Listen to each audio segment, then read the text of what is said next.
There are roads that people fear after sunset. Roads where no one dares to walk alone. Not because of wild animals or ruthless criminals, but because of stories. Stories whispered around dying campfires. Stories grandparents warned their grandchildren never to ignore.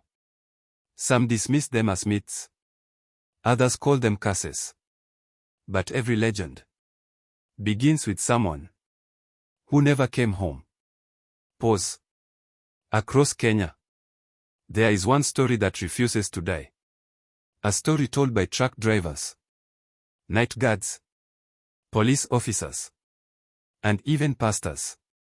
A story about a bus that has no company, no registration records, no known route. Yet somehow, it always arrives. Not every night. Not everywhere. Only when someone is never meant to return. Its engine can be heard long before it appears. Its headlights cut through the darkness, like eyes searching for their next victim. And those who board are never seen again. No bodies. No phone calls. No explanations. Only silence. Pause. Tonight, you are about to hear the story of the midnight bus. The village of Kijani had already gone to sleep. The last shops had closed. Dogs barked in the distance. The wind pushed dry leaves across the empty road. Only one person remained at the abandoned bus stop. 19-year-old Grace. She had spent the evening studying with a friend in the neighboring village. Now, she was late. Very late. She checked her phone. 11:58 p.m. Only 2% battery remained. No network. She sighed. Maybe one more bus, she whispered to herself. But everyone knew. The last bus always passed before 9. Still, she waited. Minutes passed. Silence surrounded her. Until she heard it. An engine. Deep. Heavy. Old. Not like any modern bus. It echoed through the valley. Slowly. 2 yellow headlights emerged from the thick fog. The vehicle rolled toward the bus stop. Its rusty body looked older than anything Grace had ever seen. Paint peeled from every side. The windows were stained black. The destination board flickered. It read only 2 words. Last stop. Grace frowned. I've never seen this bus before. The doors opened. They groaned. Like something waking from 100 years of sleep. Nobody stepped out. Nobody spoke. The driver remained perfectly still. His face hidden beneath an old cap. Inside, every seat appeared occupied. Yet not a single passenger moved. Not even to look at her. Grace hesitated. Something felt wrong. Very wrong. Then, her phone rang. She looked at the screen. Mother. Relieved. She answered immediately. Hello. Silence. Only static. Then, a whisper. Barely audible. Grace. She froze. Mom.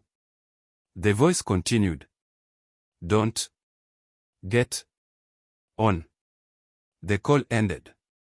Her battery died instantly. The bus doors remained open. Waiting. The wind suddenly stopped. No insects. No birds. No sound. Only the slow rumble of the engine.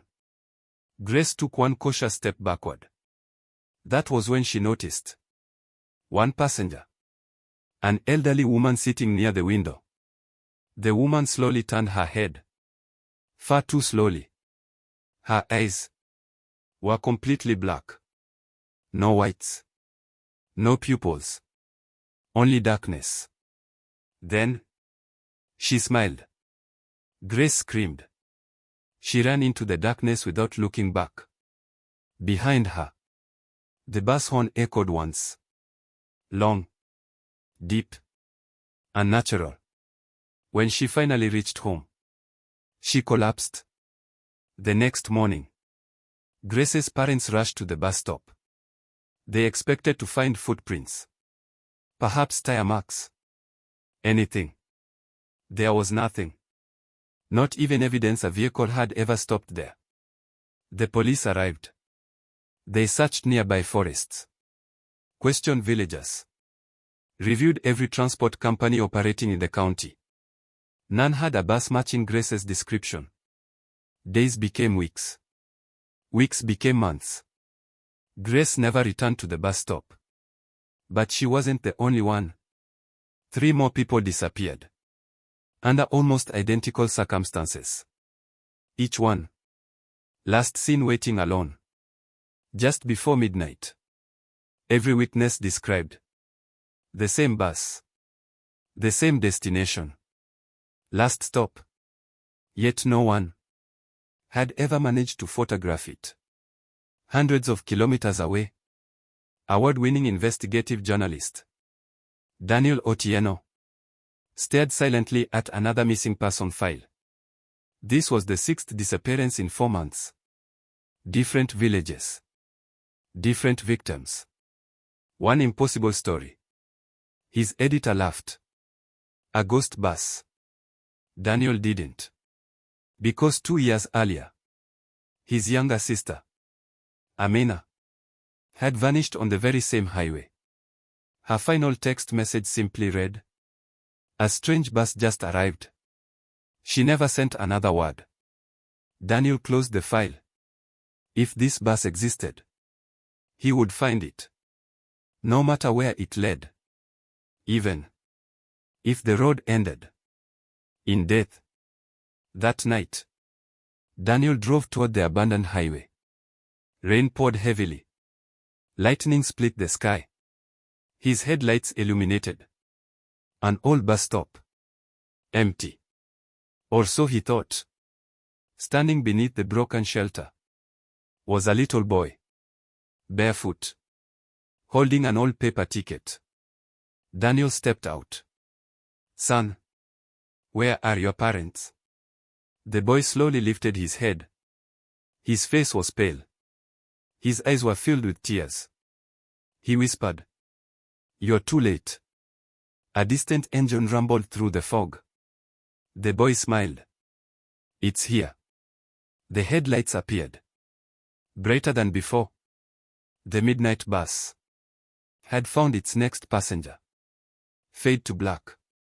Some roads should never be traveled after midnight, and some buses should never be boarded. But this is only the beginning.